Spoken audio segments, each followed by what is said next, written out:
स्वागत है आप सभी का फिर से एक नई वीडियो में। दोस्तों, सातवें चरण शिक्षक भर्ती की चर्चा जोरों से हो रही है और संभावना भी बन रही है कि यह वैकेंसी जो है आपको मार्च के लास्ट या अप्रैल के फर्स्ट वीक में, यानी कि कह सकते हैं, श्योर कह सकते हैं कि अप्रैल के फर्स्ट वीक में आपको यह बहाली या भर्ती जो है देखने को मिलेगी। इसके लिए बहुत सारे कागजात डॉक्यूमेंट की ज़रूरत पड़ेगी। मैं आज के वीडियो में जो चर्चा करने वाला हूँ बहुत ही इंपॉर्टेंट होने वाला है सातवें चरण के स्टूडेंट के लिए, क्योंकि आपको सावधान रहने की ज़रूरत है, आपको अलर्ट रहने की ज़रूरत है, क्योंकि कुछ खामियां, कुछ ऐसे पॉइंट्स, कुछ ऐसी कमी आप में निकाली जाएगी जिसके वजह से आप रिजेक्ट कर दिए जाएंगे और आपको नौकरी से वंचित कर दिया जाएगा और आपको नौकरी नहीं लगेगी सातवें चरण शिक्षक भर्ती में। इन सारे पॉइंट की चर्चा हम कह सकते हैं कि बिंदुवार तरीके से हम करेंगे। कुछ पॉइंट हमने सेलेक्ट किए हैं, उसी पर हम चर्चा करेंगे। 9-10 पॉइंट मैंने उठाए हैं, उस सारे पॉइंट मैं कह सकते हैं कि क्रमशः क्रमवार तरीके से आपके साथ चर्चा करूंगा। तो वीडियो में आप लोग लास्ट तक बने रहिएगा इन सारे पॉइंट को जानने के लिए, ताकि आप जो है रिजेक्ट ना हो और उन सारे कमियों को आप अभी से ही दूर कर लें। तो चलिए हम शुरू करते हैं वीडियो को। उससे पहले छोटा सा रिक्वेस्ट है कि आप लोग चैनल को जरूर सब्सक्राइब कर लीजिएगा, बेल आइकन दबा दीजिएगा और लाइक शेयर निश्चित तौर पे कर दीजिएगा। चलिए हम एक एक पॉइंट की चर्चा क्रमवार तरीके से करते हैं। इसमें आप देख सकते हैं कि मैंने कुछ पॉइंट क्रमवार तरीके से लिया है, 1 2 3 4 फिर 5 6 7 9 पॉइंट मैंने उठाए हैं और सारे पॉइंट को हम बारी बारी से आपको बताते हैं कि क्या है ये पॉइंट। और इसी की वजह से छठे चरण में लोग रिजेक्ट हो चुके हैं, इसलिए मैं आपको आगाह करने आया हूँ, आपको अलर्ट करने आया हूँ कि आप इन पॉइंट को कम से कम सुधार के रखें। जैसे कि फेक सर्टिफिकेट की बात करें तो ये तो जाहिर है, अगर आपके पास फेक सर्टिफिकेट है तो आप तो रिजेक्ट होंगे ही। जैसे कि हरियाणा वगैरह या कहीं से वैसे इंस्टीट्यूशन से, कहीं वैसे कॉलेज से उन्होंने किया जिसकी मान्यता ही नहीं है, तो ऐसा सर्टिफिकेट जो है आपका फेक माना जाएगा। दूसरा पॉइंट आपका है कि नेम मिसमैचिंग। नेम मिसमैचिंग का मतलब होता है कि आपके नाम में, मान लीजिए मैट्रिक में कुछ नाम है, उसके स्पेलिंग में इंटर में गड़बड़ हो गया, ग्रेजुएशन में गड़बड़ हो गया, या फादर के नाम में गड़बड़ हो गया।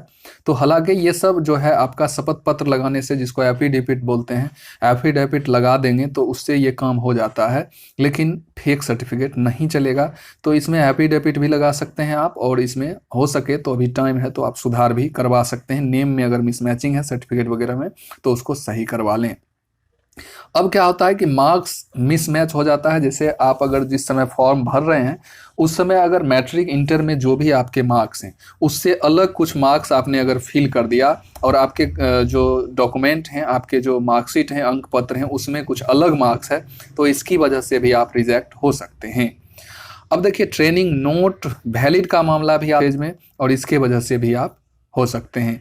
ये सब नॉर्मल मैटर है जिसके वजह से तो आप होंगे ही, लेकिन कुछ मेजर मैटर भी हैं आगे, तो बने रहिए। मैं आगे चलता हूं और आपको मेजर मैटर से भी ताल्लुकात करवाता हूं। अब देखिए क्या होता है कि 5वें नंबर की अगर हम बात करेंगे तो रिजर्वेशन सर्टिफिकेट जैसे है, तो आपने ईडब्ल्यूएस से फॉर्म भर दिया, ईबीसी से फॉर्म भर दिया, एससी एसटी से फॉर्म भर दिया, और जब डॉक्यूमेंट वेरिफिकेशन की बात आई तो उस समय जो है सो आपको ईडब्ल्यूएस उसमें अटैच नहीं था फॉर्म में, ईबीसी नहीं अटैच था, एससी एसटी, ये सब जो आपके सर्टिफिकेट है रिजर्वेशन सर्टिफिकेट, जिसकी वजह से आप रिजर्वेशन लेंगे यानी कि आरक्षण आप पाते हैं, तो वो सर्टिफिकेट आपने अटैच ही नहीं किया, तो इसकी वजह से आप रिजेक्ट हो सकते हैं। फिर बात आती है कि जैसे कि आप अगर लैंग्वेज टीचर बनने जा रहे हैं, जैसे कि हिंदी हो गया, उर्दू हो गया, इंग्लिश हो गया, तो ये सारे टीचर बनने के लिए आपके पास या तो ऑनर्स या सब्सिडरी में आपका हिंदी, उर्दू, इंग्लिश होना चाहिए। लेकिन आप रिजेक्ट हो जाएंगे जब ये सारे सब्जेक्ट ना ही आपके ऑनर्स में हैं और ना ही सब्सिडरी में हैं, और आपने हिंदी, उर्दू, इंग्लिश टीचर के लिए अप्लाई कर दिया, तो आप रिजेक्ट हो जाएंगे। ये छठा पॉइंट है। सातवां पॉइंट भी कुछ ऐसा ही है। अगर आपने जैसे कि आप बेसिक टीचर की बात करेंगे 1 to 5 के लिए, तो उसमें एक सामान्य और एक उर्दू टीचर होते हैं। तो सामान्य के लिए तो कोई विषय मायने रखता नहीं है, लेकिन उर्दू टीचर अगर आप बनने जा रहे हैं तो इंटर में आपका जो है सो उर्दू होना चाहिए। तो 1 to 5 में अगर उर्दू टीचर आप बन रहे हैं तो 1 to 5 में उर्दू टीचर बनने के लिए इंटर में आपका उर्दू होना चाहिए। अगर आपका उर्दू नहीं है तो इस पॉइंट पे भी आप रिजेक्ट किए जा सकते हैं। आइए लास्ट टॉपिक की हम चर्चा करते हैं। यहाँ देखिए, यहाँ मिस्टेक हो गया, यहाँ सर्टिफिकेट होगा, सब्जेक्ट लिखा गया है, इसको सर्टिफिकेट मानिएगा। तो कैटेगरी सर्टिफिकेट अप्लाइंग समय का होना चाहिए। जैसे कि आपने ईडब्ल्यूएस से अप्लाई कर दिया, अभी अगर मान लीजिए अप्लाई शुरू होता है तो अभी आपका ईडब्ल्यूएस अगर नहीं बना हुआ है और आपने अप्लाई कर दिया, आप सोचते हैं कि जिस समय होगा उस समय बनवा के फिर दिखा देंगे, तो आप रिजेक्ट हो जाएंगे, आप नौकरी से वंचित रह जाएंगे। यानी कि फॉर्म नोटिफिकेशन जिस समय आया है उसी समय का आपका ईडब्ल्यूएस, ईबीसी, जो भी आप रिजर्वेशन लेना चाहते हैं, जिस कैटेगरी से भर रहे हैं, वो कैटेगरी सर्टिफिकेट उसी समय का बना होना चाहिए।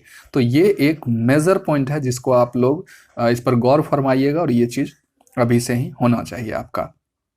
फिर आता है लास्ट पॉइंट जो मैंने रखा है, और भी बहुत सारे पॉइंट हो सकते हैं, तो उसको आप ज़रूर सर्च कीजिएगा, और सर्च करने के बाद, लेकिन ये जो मेन जो पॉइंट थे, मेन जो तथ्य थे, वो पॉइंट मैंने बता दिया आपको। उसके बाद जो है less than 50% inter graduation DElEd BEd, यानी कि 50% से कम मार्क्स आपका कहीं भी है तो आपको प्रॉब्लम हो सकता है, आप रिजेक्ट किए जा सकते हैं। तो ये थे कुछ पॉइंट ऐसे जिसकी वजह से आप रिजेक्ट हो जाएंगे, आप नौकरी से वंचित हो जाएंगे। तो इन सारे पॉइंट को, इन सारी त्रुटियों को आप अभी से सुधार लें, ताकि आपको आगे प्रॉब्लम ना हो। मेरे वीडियो बनाने का मेन मकसद यही था कि आपका सारा चीज़ ठीक ठाक रहे 7वें फेज के लिए, कोई भी ऐसा पॉइंट, कोई भी ऐसा मुद्दा नहीं निकले जिसकी वजह से आप रिजेक्ट हो जाएं, नौकरी से वंचित रह जाएं। तो आई होप कि सारी बात आप समझ गए होंगे। तो वीडियो को लाइक शेयर जरूर कीजिएगा। वीडियो को हम यहीं समाप्त करते हैं, फिर मिलते हैं किसी नए वीडियो में नई एनर्जी के साथ। तब तक के लिए जय हिंद, वंदे मातरम।